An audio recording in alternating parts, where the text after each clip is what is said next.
This might sound controversial, but I'm still going to say it. Don't invest in India. But wait, before you jump to the comment section, let me explain. I'm not saying India isn't growing. In fact, it is booming. There's world-class infrastructures that is being built. There's amazing companies that are coming up, and you want to be part of that growth. However, there are some issues. There is tax complexity, there is currency devaluation that is happening, and there is constant change of regulations, changes. And it seems like it's primarily targeting NRIs who are sending the money into India, do the investment, and be part of that growth. But here's the twist. You can still invest in India. It doesn't need to be a direct investment or directly using your demat account to buy stocks and shares or investing through your bank into mutual funds. The normal NRI dilemma. Like many of the NRIs who are living abroad, we all earn the money in our respective country and we want to buy certain property, invest into shares. But I actually read a news article not that while ago wherein this US couple had invested their retirement money into real estate. They wanted to use this as an investment, which they were going to use it during the time of retirement. Their plan, ideally, like every other NRIs living abroad, was to sell this property on a profit and move the funds back into the US. So they actually sold the property, but when it came to sending the money, they were hit with the regulation, the taxation's been changed, and the most important thing that they had missed out was the currency devaluation. Because when they sent the money to India, the currency was much stronger. But right now, when they actually sold the property and they sent the money back to the US, the currency had devaluated by almost like 20%. So whatever the profit that they made out of this sale of their property, it just evened out the money that they sent from the US to invest in India. It was absolutely the same. So there's nothing, no major changes had taken place. And that caught my attention and started thinking, we need to have an alternative solution to be part of that India's growth, but not get muddled into taxation and currency devaluation. So as an NRI, we need to ask our question, how much portion of my money am I actually going to be spending in India? As opposed to if I'm planning to settle in a specific country, then you need to ask the question, is my money from India is going to be moved to the respective country where you reside? If the answer is you're going to retire in India itself, then it makes more sense to directly invest in India. But again, there is alternative options wherein you don't have to get muddled in the taxations and the currency devaluation and still make substantial amount of profit on your investment. So the first question you need to ask yourself, what's growing fast? And the second question you need to ask, where will my money actually work for me? So let's talk about UK specific one. We've got something beautiful out here called Stocks and Shares iShares. This one allows you to deposit up to £20,000 into this account and utilize this to invest into stocks, shares, mutual funds, ETFs. And the best part is any capital gains, dividends or returns are completely tax-free.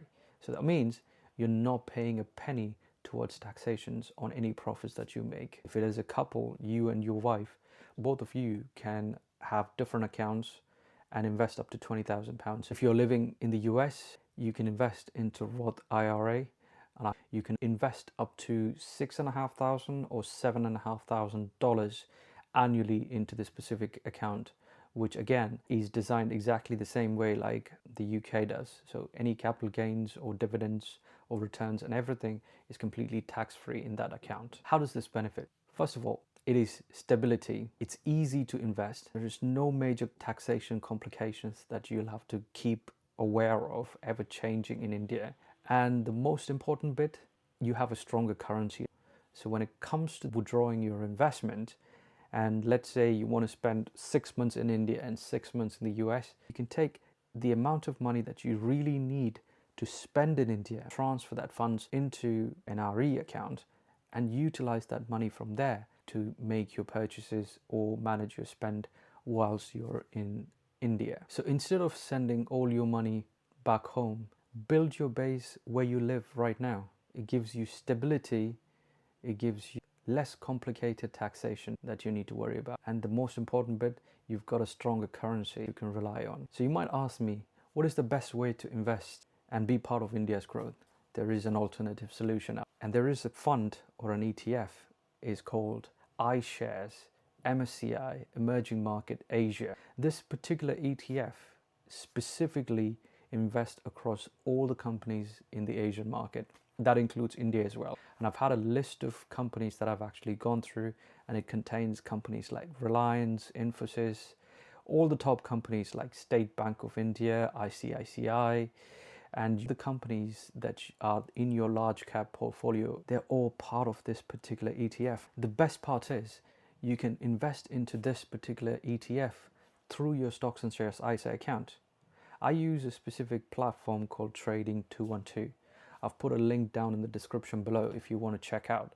And there's a link. If you open an account using that particular link, you will get £100 fractional shares, and I will receive the same exact amount. I would open a Trading 212 account or any other account if you wish to utilize some other companies. Absolutely fine, go with that.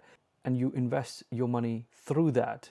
So that way your money stays in the UK, but you're also investing into Indian market. The advantage with this is no repatriation charges. You don't have to worry about the constantly changing taxation. You of course need not have to worry about the devaluation of Indian rupee. That way, any returns that you make out of this is completely tax-free, and you have a stronger currency when it comes to transferring the money. Step 1, build your core investment where you live, UK, US, or whichever country you're currently residing. Use the local tax efficient accounts first, like Roth IRA or stocks and shares ISA account that we have here in the UK. Step 2, add a growth component through global ETF that includes India and Asia as a whole. Step 3, if you still want a direct exposure to Indian market, and keep it minimal as well, and also make sure that you are covering the most tax efficient way to invest. Step 4, if you plan to retire in India, consider how much you would need for the retirement, and consider how you can transfer these funds from your home country in a most tax efficient way. Remember, exchange rate can have massive impact in the next 20 to 30 years. Bear that in mind. It's not about avoiding India, it's about avoiding the red tapes that can eat away all your returns that you've built over that long period of investment time. So you need to consider in a smart way what is the best alternative that you can choose from, wherein you are investing your hard-earned money, but you're also keeping your return and not given the entire amount in taxation. I'm not a person who is against taxes, but I need you to remember that we need to the most tax efficient way. If there is one available from the government, make sure you utilize that. So here's the wrap up. Don't invest in India blindly. I know we all get emotionally carried away and want to be part of that India's growth. You get these adverts coming in every now and then telling you that, you know, you can invest in India and it gives you 18 to 22% return. It is absolutely right, and it is something that, you know, you will make that return if you're consistent with your investment in India directly. But when it comes to withdrawal time, that investment return is not going to materialize because of all the taxation and the currency devaluation. So have that in your back of your head before you think about directly investing in India. Build your foundation where you live. So if there is a tax efficient way that is currently available in whichever country you live in, make sure you utilize that. And if you still want to have a direct exposure to the Indian market, which we all emotionally have, and I do have it personally as well, keep it to the minimum as well.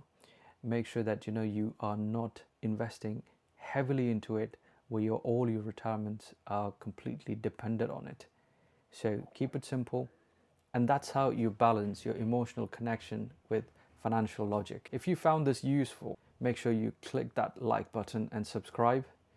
I'm Wilf, and this is Build and Invest Engine.